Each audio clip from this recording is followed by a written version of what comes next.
Bueno, el motivo de reunirnos esta noche, aparte de festejar las letras, es festejar, celebrar, honrar, homenajear a una enorme figura de las letras costarricenses, como lo es Yadira Calvo, escritora y catedrática. Dice que ingresó a la Galería de las Mujeres en la edición del 2005 por su trayectoria de vida, por el extraordinario manejo del lenguaje evidenciado en su obra ensayística, que es comprometida con el develar la discriminación hacia las mujeres y por ser ella defensora incansable de los derechos de las mismas. Yadira es, sin lugar a dudas, una mujer hacedora de la palabra. Ella nació hace más de 60 años en el pequeño pueblo de Tucurrique, ubicado al este de la provincia de Cartago. Ahí cursó los primeros años en la escuela primaria. Como anécdota, cuando estaba en primer grado, el maestro le puso una tarea estudiar un texto para leerlo en clase. Al día siguiente, Yadira lo leyó perfectamente de corrido. Y tal fue la sorpresa del maestro que le dijo: usted no está leyendo, se lo aprendió de memoria. La niñita con tan solo 7 años le replicó que no era así. Yadira entonces aprendió desde muy pequeña a leer. Cuando, curioseando la revista cubana Sucesos, le preguntó a su hermano qué decía uno de los grandes titulares. Con esa pequeña explicación comenzó a identificar los sonidos y cuando llegó a la escuela leía todo de corrido. Según nos explica, el descubrimiento de la lectura fue el hallazgo de una mina, un goce, aprendizaje, fantasía, reflexión, vida interior y también a veces de malestar. La idea de que el sexo de las mujeres se estimara inferior, dice que le resultaba y le sigue resultando intolerable. El caso es que leyendo y leyendo, ella llegó a otro descubrimiento, que su malestar no era individual, era uno colectivo y que lo compartían muchas mujeres y algunos hombres también. Cuando Yadira tenía 9 años, su familia se fue a vivir a San José para que pudieran seguir estudiando. Y ahí fue donde nuestra autora terminó la primaria. Luego continuó la secundaria en el colegio Napoleón Quesada en Guadalupe. Cursaba el 3er año cuando la profesora de español les pidió a los estudiantes que hicieran una composición. Al devolver los trabajos, la redacción de Yadira tenía un 0 como nota. Oiga, qué interesante esta anécdota. Sí, la profesora no podía aceptar que aquella jovencita escribiera tan bien y pensó que todo se trataba de un plagio.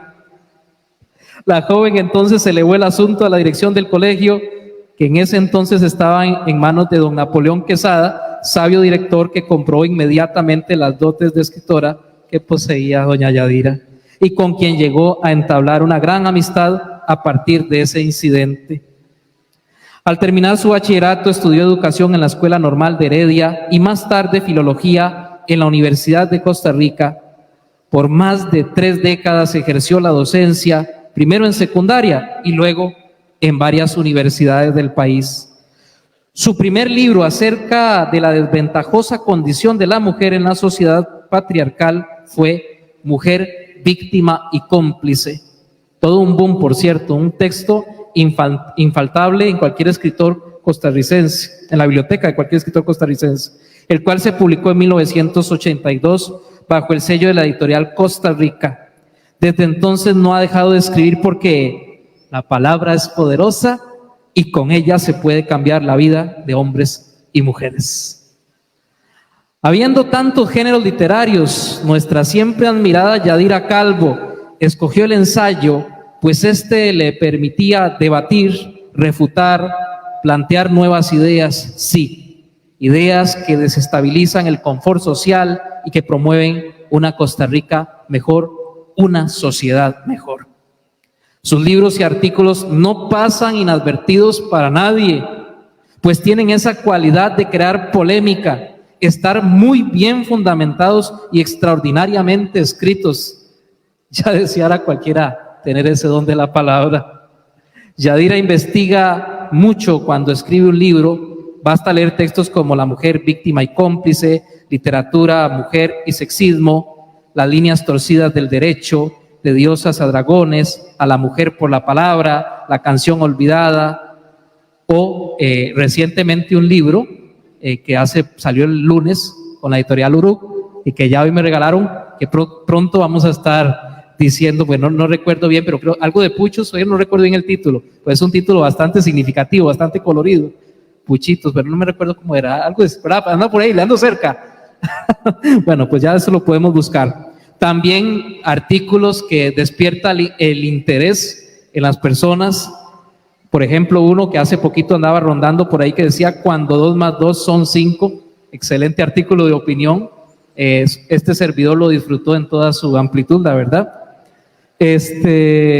Solo por citar algunas de sus obras en las que se disfruta de su erudición, del extraordinario manejo del lenguaje y del fino humor con que matiza lo provocador de sus ideas y reflexiones.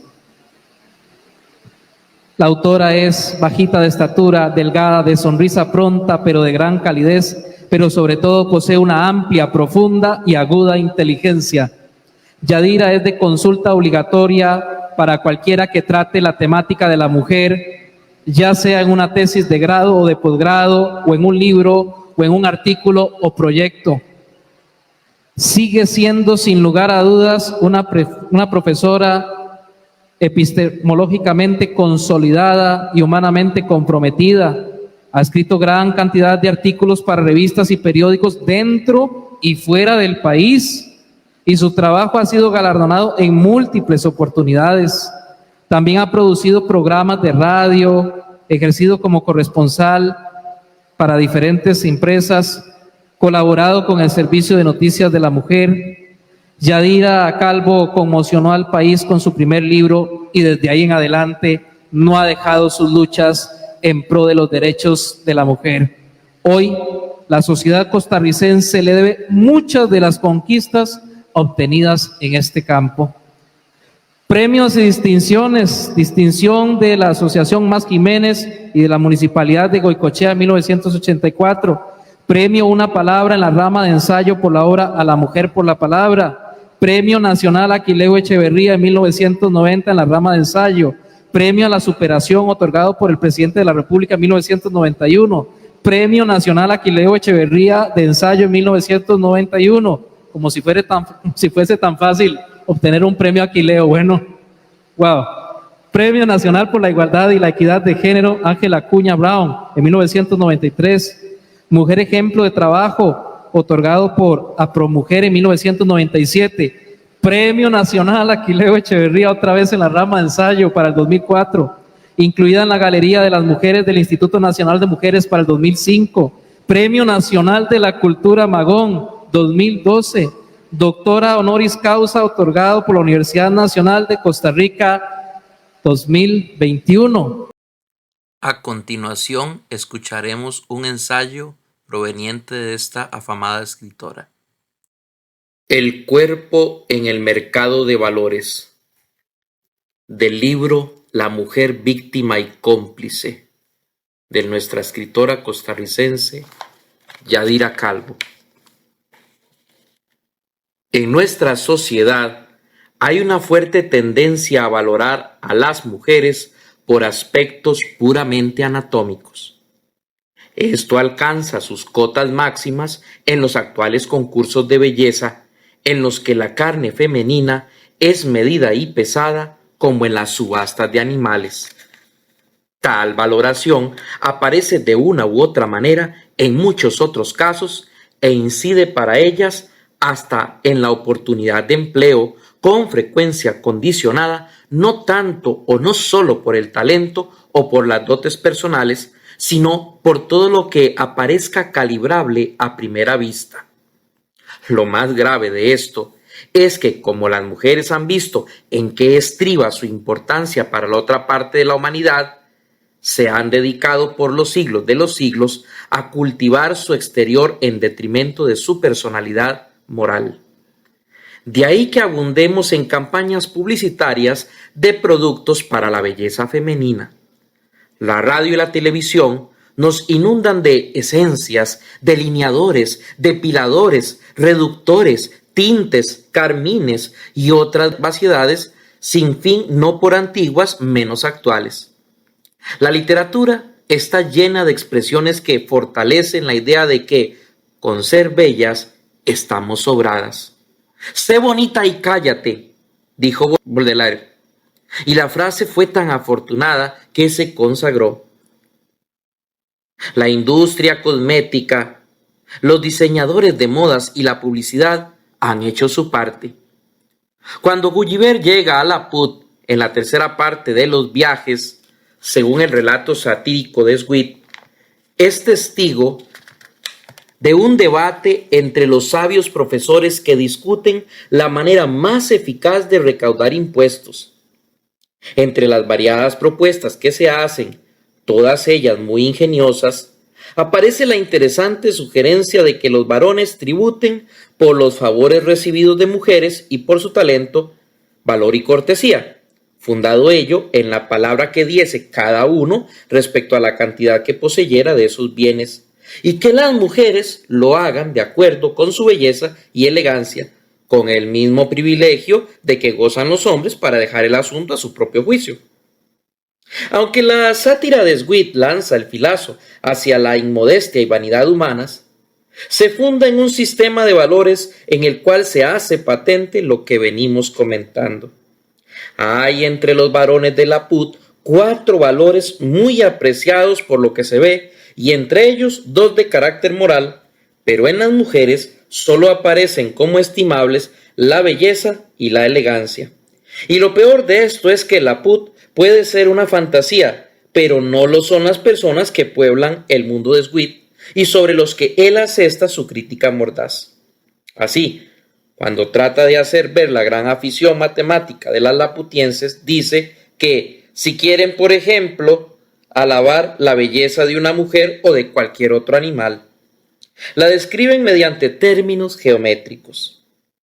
También Nietzsche estimó que el alma de la mujer es una superficie, una película movediza y agitada que sobrenada en aguas poco profundas.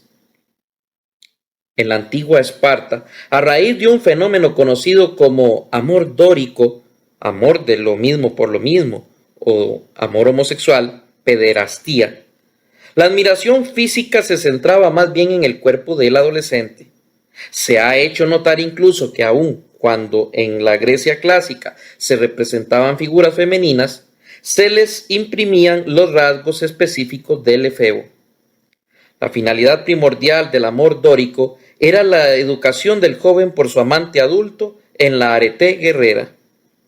Lo deseable y esperable es que se estableciera entre ellos una relación como la que suele darse por lo general entre hombre y mujer. Hay alguien estimado como superior y alguien estimado como inferior. Y a este segundo se le admira básicamente por sus condiciones anatómicas. No parece pura coincidencia que el poeta Solón haya comparado la belleza de los efebos con las flores en primavera, o sea, recurriendo a una de las metáforas más usuales en la literatura amorosa heterosexual de todos los tiempos. Talcott Parsons, en la estructura social de la familia, atribuye el interés de las mujeres por su apariencia al hecho de que su función social dominante sea la de amas de casa. Su seguridad depende básicamente del matrimonio, debido a lo cual deben competir por la atención de un posible valedor y para eso necesitan ser sexualmente atractivas. Erich Fromm, por ejemplo, considera que tal necesidad viene impuesta por la función sexual. El hombre, para tener una erección y satisfacer sexualmente a la mujer, debe desearla. Como resultado, su ansiedad específica se refiere a su prestigio, a su valor ante ella. La de ella, en cambio, radica en su dependencia, en el temor a quedarse sexual, emocional y socialmente sola. Por esto su vanidad consiste en ser sexualmente atractiva. Su posibilidad de satisfacción erótica depende sobre todo de cómo luce. Ellos, en tanto, atraen a una pareja femenina de otras muchas maneras: su fuerza muscular, su poder social, su riqueza. Pero el valor más importante, según Fromm, es saber hasta qué punto el varón ha convertido a la mujer en un ser económicamente dependiente, aumentando así su necesidad de atraerlo, porque no solo está en juego para ella la satisfacción sexual, sino toda su vida y su seguridad. Fromm hace ver que el papel de la mujer en las sociedades patriarcales provoca la dependencia, al margen de las condiciones específicas de su función sexual. Pero como señala Pierre Bourdieu, las diferencias producen desigualdad solo cuando por sobre ellas las posiciones son organizadas de modo jerárquico, ocasionando una distribución desigual de oportunidades y beneficios. Esto es lo que ocurre entre razas blanca y negra, entre grupos colonizadores y grupos colonizados, entre clases ricas y clases pobres, entre hombres y mujeres. En todos estos casos, los miembros del grupo dominante se ven a sí mismos arrogantemente como propietarios de las mayores excelencias. En el mismo sentido que Bourdieu, Ten Van Dijk estima que la desigualdad es un producto de la dominación, entendida esta como el ejercicio ilegítimo o inaceptable del control de un grupo dominado por parte de un grupo dominante, hegemónico, situado arriba, con el poder suficiente como para lograr que los de abajo acepten su dominación y su dirección. Una vez definidas como desiguales, a las mujeres las detienen siempre con todos aquellos clichés aprendidos tan pronto en la vida, montados sobre la idea de que el hombre es a la mujer como excelente es a ínfimo. En síntesis, a partir de una diferencia biológica, intervienen factores sociales con efectos mucho más poderosos que la diferencia básica, cuya naturaleza aquellos pueden eliminar o modificar. En el caso que se discute, es evidente que se ha hiperbolizado hasta lo increíble el valor del atractivo físico femenino, que, aun cuando tuviera un origen biológico basado en el modo de obtener la satisfacción sexual uno y otro sexo, según propone Fromm, se potencializa por la sociedad que vuelve a las mujeres dependientes hasta el grado de inducirlas a jugarse la seguridad y felicidad de su vida, toda a la única carta de su atractivo sexual. La sociedad coloca a las mujeres en un estado de inferioridad mediante la limitación del acceso a los recursos, tanto materiales como no materiales. La autonomía, el salario, la herencia, el dinero propio, la educación formal, el saber académico. La maniobra de rebajamiento se ha perpetuado, o más bien perpetrado, a través de la filosofía, la religión, la escuela, la familia, el derecho, los medios de información y la cultura en general. El sexismo está presente en todas las instituciones sociales, pasa por conducta aceptable, se le admite con absoluta naturalidad, se filtra por cualquier resquicio al menor descuido y se inicia desde muy temprano en la vida. Por eso es muy difícil de erradicar. Reducido el espacio de una mujer al hogar y sus funciones a las labores domésticas, sin remuneración esperable ni posible, económicamente depende del esposo para sobrevivir. Por esto tiene que luchar en medio de un mercado de competencia, a fin de hallar un marido que le garantice cierto grado de estabilidad económica. Los varones, por su parte, no tienen mayor interés en que las mujeres sean profesionalmente capacitadas porque, entre otras implicaciones que a ellos les pudieran desfavorecer, el trabajo profesional de las mujeres es mucho más incompatible con el de la abnegada esposa y madre que cuidará de él y de sus hijos sin exigir nada a cambio. Por esto prefiere a los valores intelectuales de una mujer los puramente físicos. De modo que la cultura determina a los individuos de uno y otro sexo para funciones sociales diferentes y la correspondiente al otro, al que siempre es el otro, constituye una clara desventaja. En el mercado de los valores humanos, el único valor con que puede competir sin restricciones es el de la belleza. Para Rosario Castellanos, la exaltación de una mujer por esta causa es una manera de invalidarla y codificarla. Para comenzar, los cánones estéticos son impuestos por los hombres. En algunos sitios y épocas, el ideal es la obesidad, que produce torpeza, molicie y paralización. En otros, es la fragilidad extrema que la obliga a dietas extenuadoras y fajas asfixiantes y la transforma en un ser inútil para la vida activa. Las uñas largas incapacitan las manos para el trabajo. Los pies pequeños no llevan a ninguna parte. Las complicaciones del peinado y el maquillaje consumen gran cantidad de interés y tiempo y le reducen así el hábitat al salón. El artificio de lápices, pinceles y colores no se puede exponer fácilmente a la intemperie sin riesgo de ser destruido. De este modo, el hombre aspira a convertirla en una estatua para inmovilizarla, impedirle la acción y evitar riesgos. De igual modo, la escritora estadounidense Susan Sontag, en un ensayo de 1973, señala que no es el deseo de ser bella lo que está mal, sino la obligación de serlo, o tratar de serlo. Para Sontag, lo que es aceptado por la mayoría de las mujeres como una idealización halagadora de su sexo, es una manera de hacerlas sentir inferiores a lo que son, a lo que crecen para ser. El ideal de belleza es administrado como una forma de autoopresión. Las mujeres son educadas para ver sus cuerpos en partes y para evaluar cada parte de forma esperada. Refiriéndose a una frase de Couture en la que afirma que los privilegios de la belleza son inmensos, ella acepta que es una forma de poder, pero lamentablemente la única forma de poder que la mayoría de las mujeres son alentadas a perseguir. Este poder siempre es concebido en relación al hombre. No es el poder para hacer, sino el poder para atraer.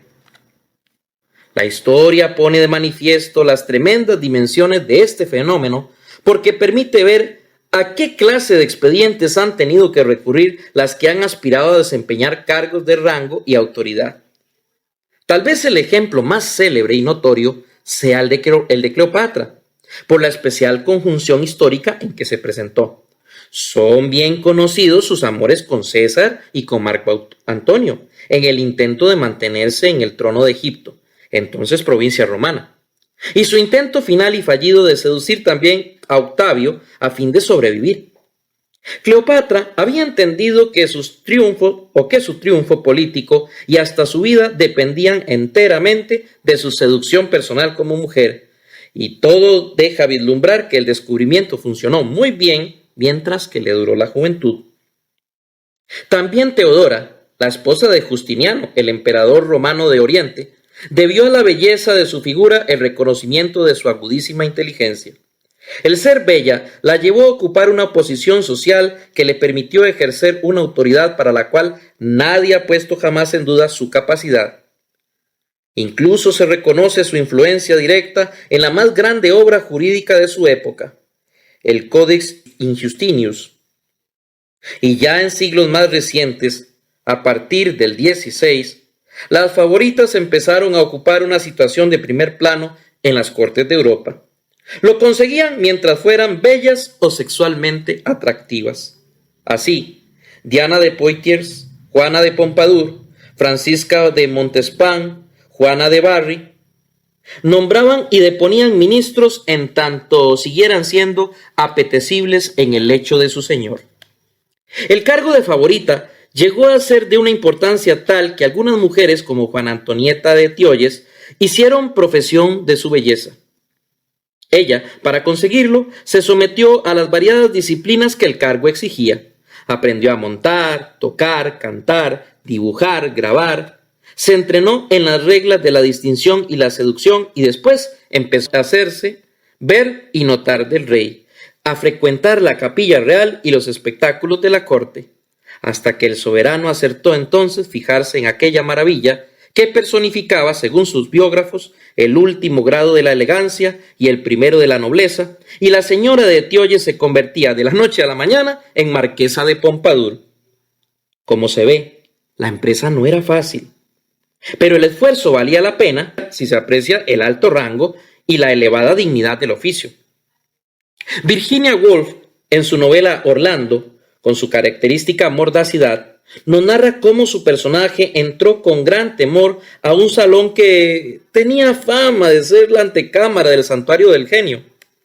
En el centro, en un gran sillón, se encontraba sentada su anfitriona, y a la derecha e izquierda tenían asiento hombres y mujeres destacadísimos. Cada hombre, se decía, había sido primer ministro, mientras cada mujer se susurraba, había sido querida de un rey, lo cierto es que todos eran brillantes y todos eran célebres. Según Juan Sels, la belleza femenina llegó a significar para el varón otra paradoja más, porque su exigencia de que una mujer debe pertenecerle y además ser bella, tropieza también con la molestia de tener que compartir su contemplación porque otros también pueden llegar a admirarla. Esto significa que ella no le pertenece en su totalidad. Hay un elemento incontrolable en esa posesión. Por esto es que los musulmanes les velan a las mujeres el rostro y ejercen así sobre ellas más rigurosamente sus derechos de propietarios. Con frecuencia, la belleza no ha sido más que la enseña de una tienda vacía, dice Jan Sels, y esto es verdad, puesto que no siempre se corresponden las perfecciones exteriores con las de carácter, resultando así que muchas veces la bella y la bestia no son más que un solo personaje. Esto constituye una verdadera tragedia para la que cifra su triunfo en la hermosura. Acostumbrada a despertar la admiración y el amor por una virtud tan pasajera y mal fundada, se encuentra muy pronto en la vida con que el hechizo que ejercía la ha abandonado sin que haya nadie otro mérito en ella que justifique su atención. Esta tragedia aparece muy claramente delineada en la figura de la madrastra de Blancanieves, cuyo espejo mágico le había empezado a responder que ya ella no era la más hermosa. La angustia de esta certidumbre la empuja entonces al delito y trata de asesinar a su quinceañera hijastra en quien ve la razón de su propio desplazamiento. La madrastra de Blancanieves simboliza la tortura interior de la mujer bella y vacía que empieza a envejecer y ve surgir junto a sí a otras más jóvenes que la harán relegar. Puesto que no cuenta con otros atractivos que los físicos, sus admiradores empiezan a dejar de encontrar en ella el placer de mirarla, al par que comienzan a notar lo que hay, o más propiamente lo que no hay, más allá del rostro y la figura. Es entonces cuando la reina deviene en bruja. Es frecuente en los cuentos de hadas esa asociación de fealdad con maldad y bondad con belleza. Por esto los personajes femeninos más buenos son también los más bellos. Cenicienta, Blancanieves, Estrellita de Oro son hermosas. Sus contrincantes son feas porque encarnan el mal. También por esto es que en los cuentos las madrastras son malas, puesto que ya han pasado la edad de la belleza, han pasado también la edad de la bondad, según la lógica de esa asociación. Esto resulta muy significativo porque los cuentos manifiestan ciertas relaciones con la realidad, aunque solo sea por hiperbolización de modelos de sentimiento y por reflejo de estructuras sociales. El personaje femenino importante de los cuentos ha de tener, según el código, bondad y belleza. Cualquier otra cualidad es en ella absolutamente irrelevante y rara vez ocurre que la tenga. Blancanieves, por ejemplo, más bien resulta demasiado cándida y carente de malicia. Se deja engañar con facilidad por los disfraces de su madrastra, lo que revela su modestísimo cociente mental. Pero es bella. Y la hermosura, como decía Cervantes, tiene la prerrogativa y gracia de reconciliar los ánimos y atraer las voluntades. Solo que las bellas de su Quijote son a la vez comedidas y discretas, pero sabido es que ni todas tienen esos atributos, ni todas las prefieren en ellas. Algunos, los hombres más profundos, según Ortega y Gasset, quieren más la delicia de encontrarse con criaturas vacías.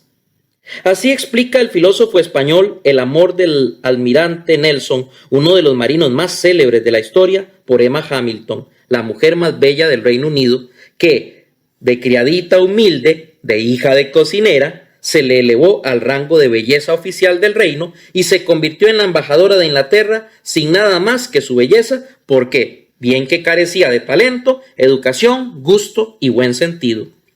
Es bueno aclarar que a Nelson, cuando la conoció, a él le faltaba un brazo y casi todos sus dientes y también sufría de continuos ataques de tos. Ahora que para el filósofo Ortega tampoco hay que pasarse. Él creía que la belleza superlativa es en realidad un inconveniente para que los hombres de fino sentir se sientan atraídos por una mujer. Se necesita que ella cuente con otros atributos, como los de tener la cabeza llena de trivialidades y tonterías. Gracias a esta última ventaja, obtuvo Emma, según él, el amor de hombres tan superiores como Hamilton, su esposo, y como Nelson, su amante. Claro que también a esto debió, aunque no lo menciona Ortega, la degradación de los últimos 10 años de su vida y la de los precedentes a sus dos grandes amores, aunque le proporcionó al menos la gloria de que se la recuerde como la amante de Nelson y la esposa de Hamilton, lo cual encajaría muy bien dentro de esa teoría orteguiana de que la mujer solo puede ser definida en relación con el hombre. Produce sorpresa el hecho de que un pensador tan prestigioso haya tomado por causa lo que no es sino efecto y llegue así a sostener impávidamente en su obra La rebelión de las masas que el ser de la mujer es ser vista por el hombre, e incluso se lamente de que las damas de su época no vistan como las de 1800, que ostentaban, según sus palabras, el atributo femenino por excelencia, mostrando un perverso desnudo de mujer, mientras que el traje de sus contemporáneas escamotea el seno. En su obra Ideas y Creencias afirma que la vida psíquica de la mujer está más fundida con su cuerpo, que su alma es más corporal y que como la cultura no es sino la capacidad reflexiva sobre aquello a que nuestra atención va con preferencia, la mujer ha creado la egregia cultura del cuerpo. La tal cultura consiste, según él, en adorno, aseo y cortesía. Sontag hace ver que la identificación de la belleza con las mujeres, o más exactamente la mujer, puede desencadenar la ambivalencia usual que proviene de la antiquísima denigración de lo femenino. La misoginia, afirma ella, puede estar igualmente en la raíz de la necesidad de metaforizar la belleza, para sacarla del entorno de lo meramente femenino, lo poco serio, lo engañoso. Puesto que si las mujeres son adoradas porque son bellas, se condesciende con ellas por su preocupación de mantenerse o volverse bellas. Y ya que deben serlo, se preocupan por serlo, pero esa preocupación las pone en riesgo de sufrir los embates del narcisismo y la frivolidad. Y esto explicaría la asociación de la belleza de las mujeres con la estupidez. Es admirable de qué modo se genera un prejuicio y adquiere categoría de verdad. El valor de la mujer centrado en sus cualidades anatómicas, una vez establecido por la cultura, se conservó mediante la socialización. Por medio de este proceso, el individuo acaba queriendo hacer las tareas que deben hacerse según los intereses del grupo o al menos del grupo dominante. Su acción se lleva a cabo dentro de la familia, que se encarga de transmitir la herencia cultural de una a otra generación y de establecer los derechos y obligaciones de cada miembro. Para ello se aprende desde la primera infancia cuál es la forma de comportamiento que se espera según el sexo, y se llega a sentirla como el modo debido y deseable de actuar. Esto explica las grandes presiones sociales para que cada sexo se ajuste a su rol específico y explica también por qué gran parte de las mujeres se conforman con el papel de comparsas que les asignaron sus antepasados y les inculcaron sus padres. Uno de los hechos estudiados por la psicología es la necesidad humana de aprobación. Y así, puesto que para ser socialmente aprobada una mujer necesita ser bella, resulta natural que desperdicie gran parte de sus energías intentando conseguirlo. Pero es parte de la lucha por la búsqueda indispensable de las que quieren ser vistas y tratadas como seres humanos, tirar a la basura las triquiñuelas de que han sido objeto durante milenios y transmitir a sus hijas un modelo femenino diferente y mejor, a la par con el varón, no subordinada de él. Como dice Stuart Mill, hemos tenido la moral de la servidumbre, hemos tenido la moral de la caballería y de la generosidad. Ha llegado la hora de la moral de la justicia. Un fuerte abrazo para todos los que escuchan y no olviden suscribirse a mi canal para escuchar estos y más poemas y más obras literarias de escritores costarricenses, internacionales y regionales. Un fuerte abrazo. Nos vemos.